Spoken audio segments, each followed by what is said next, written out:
Tá gravando? Tá. Aquela assim, tá gravando. Adoro esses vídeos. Então, galera, eu tô aqui porque hoje eu não vim fazer Fala mais alto. É que hoje eu não... Vai Cid. Hoje eu não vim fazer aqui um vídeo Porno. sertanejo pra vocês. Eu vim hoje aqui falar dos meus sentimentos. Uma coisa que está dentro de mim há muito tempo. Sério? É, uns 2 minutos agora.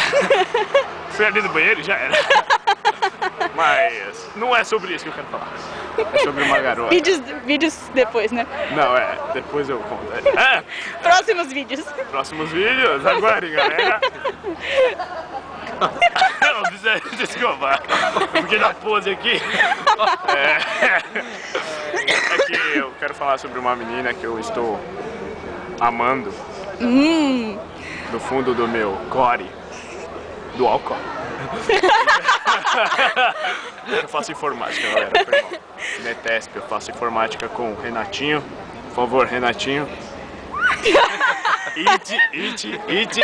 Ita lá, por favor. E caminho. Vou falar a verdade pra vocês. Vídeo pra parar no Orkut ou matar alguém. Essa galerinha aqui, ela tá bulando a aula do Betão, hein? Cadê a Sara na história toda? A mina do orelhão. Não vem falar do Betão não, mano.